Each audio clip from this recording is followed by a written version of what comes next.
Assalamualaikum warahmatullahi wabarakatuh. Perkenalkan, nama saya Sinta Gali Pertiwi dengan NIM 2000005164 dari Program Studi Pendidikan Guru Sekolah Dasar kelas 2D Universitas Ahmad Dahlan Yogyakarta. Dalam kesempatan kali ini, saya akan mempresentasikan lembar kerja mahasiswa, yaitu tentang getaran, gelombang, dan bunyi. Berikut ini adalah identitas saya.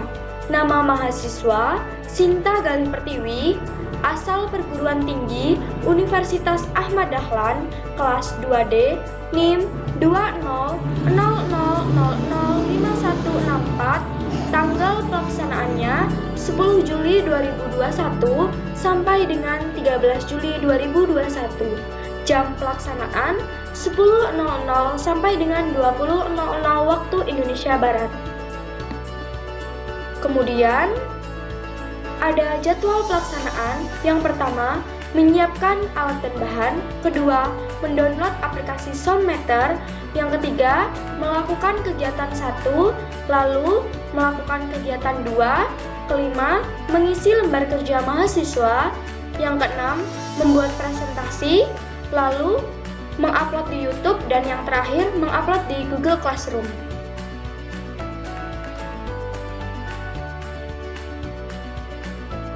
Kemudian poin A ada pengantar, yaitu menjelaskan tentang kebisingan bunyi.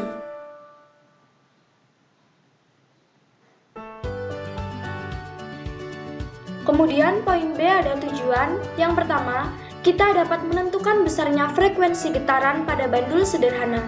Kedua, mengukur intensitas bunyi yang dihasilkan pada kebisingan. Yang terakhir, menghitung taraf intensitas bunyi. Lalu pada bagian C ada alat dan bahan. Yang pertama ada tali kenur atau senar, bandul timbangan atau batu kerikil, ada penyangga, busur, penggaris.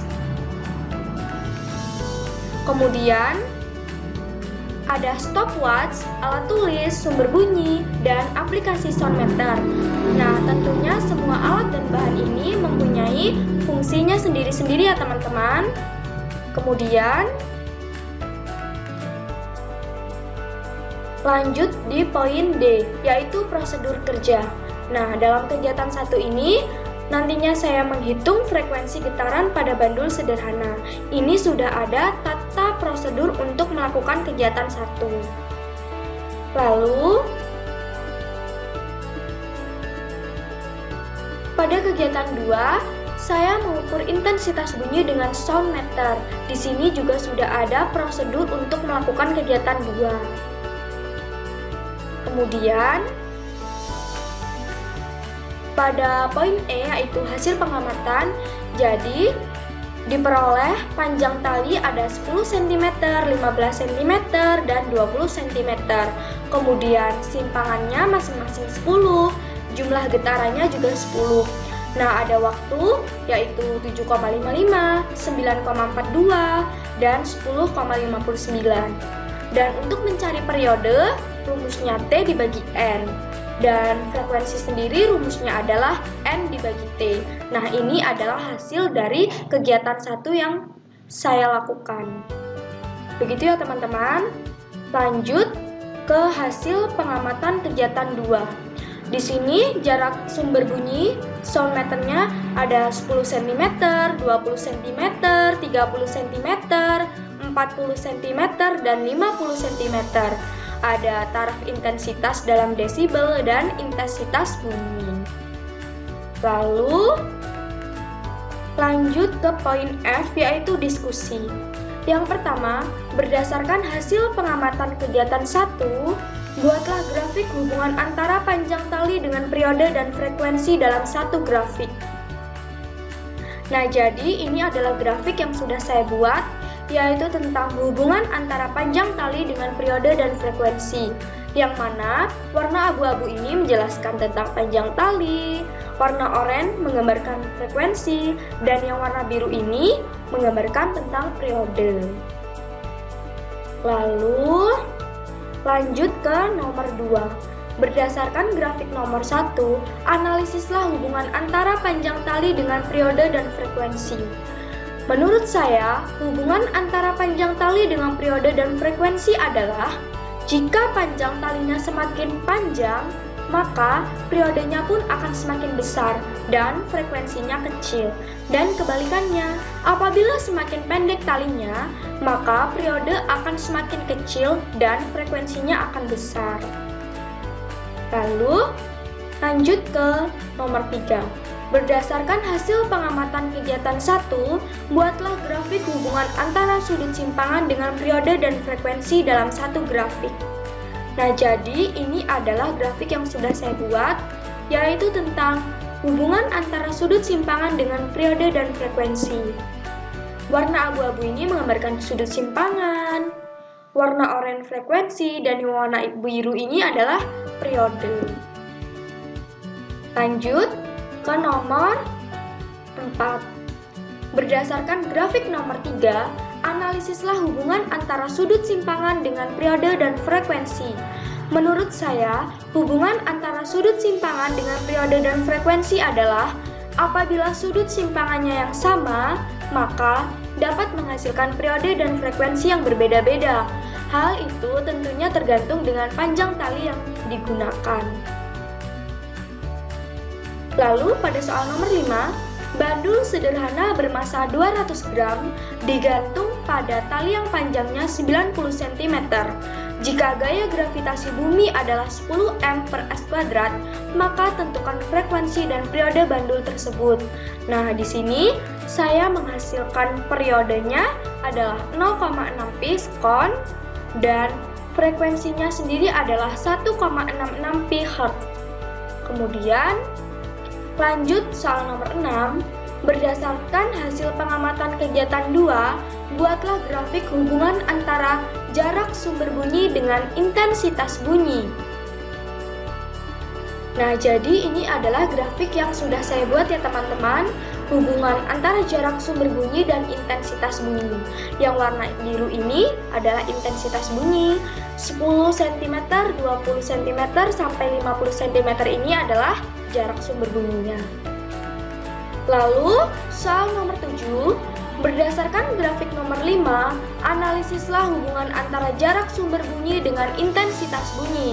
Menurut saya, hubungan antara jarak sumber bunyi dengan intensitas bunyi adalah semakin dekat jarak sumber bunyi, maka intensitas bunyinya akan terdengar jelas ataupun semakin besar. Dan begitu pun sebaliknya, jika semakin panjang jarak sumber bunyi, maka intensitas bunyi yang terdengar akan semakin lemah ataupun berkurang. Lanjut ke nomor 8, kegiatan 2 dapat mengenalkan Anda pada istilah noisy atau kebisingan. Jelaskan bagaimana sumber bunyi dapat dikategorikan sebagai noisy atau bising. Jadi, sumber bunyi dapat dikategorikan sebagai noisy atau kebisingan adalah bunyi yang tidak dikehendaki atau dikendalikan, sehingga dapat mengganggu kenyamanan di lingkungan sekitar dan hal lainnya, maupun dapat membahayakan kesehatan.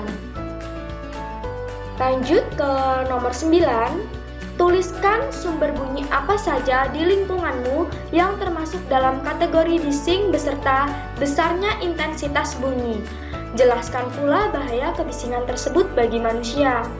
Jadi, sumber bunyi yang ada di lingkungan saya termasuk ke dalam kategori bising adalah suara kendaraan yang melewati jalan di sekitar rumah, yaitu sekitar 72-85 desibel.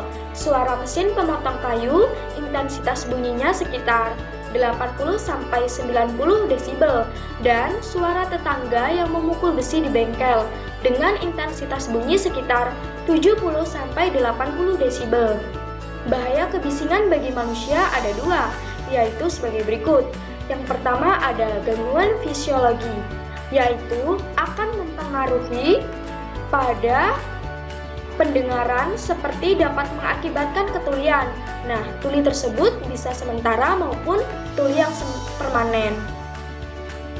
Lalu, pada kesehatan sendiri, kebisingan dapat membuat hormon dan syaraf tanggapan aktif, sehingga dapat menimbulkan tekanan darah dan denyut jantung, serta meningkatkan resiko penyakit stroke ataupun jantung. Kemudian, gangguan psikologi yang membuat sifat defensif maupun agresif pada seseorang. Sifat agresif tersebut menjadikan seseorang menjadi cepat marah ataupun dapat berperilaku kasar, serta adanya gangguan tidur yang dapat menimbulkan berkurangnya fungsi kognitif. Hal tersebut tentunya dapat mengakibatkan hilangnya memori otak. Kemudian nomor 10, mesin jahit yang sedang bekerja memiliki intensitas sebesar 2 kali 10 pangkat min 9 watt per m kuadrat. Jika intensitas ambang batasnya adalah 10 pangkat min 12 watt per m kuadrat, sedangkan dalam UKM tersebut terdapat 15 mesin jahit, maka tentukan besarnya taraf intensitas bunyi jika seluruh mesin jahit bekerja secara bersama-sama. Jadi di sini dihasilkan intensitas 15 mesin jahitnya adalah 60 desibel. Dan kemudian yang terakhir yaitu poin G, kesimpulan. Nah, jadi berdasarkan praktikum yang telah saya lakukan tadi dapat disimpulkan bahwa panjang pada tali itu dapat mempengaruhi periode dan juga frekuensinya. Apabila semakin panjang tali, maka periodenya pun akan semakin besar dan frekuensinya semakin kecil, dan begitu juga sebaliknya. Kemudian, panjang jarak juga dapat menentukan intensitas bunyi. Apabila semakin panjang jaraknya, maka intensitas bunyi yang terdengar akan semakin berkurang atau lemah. Begitupun sebaliknya.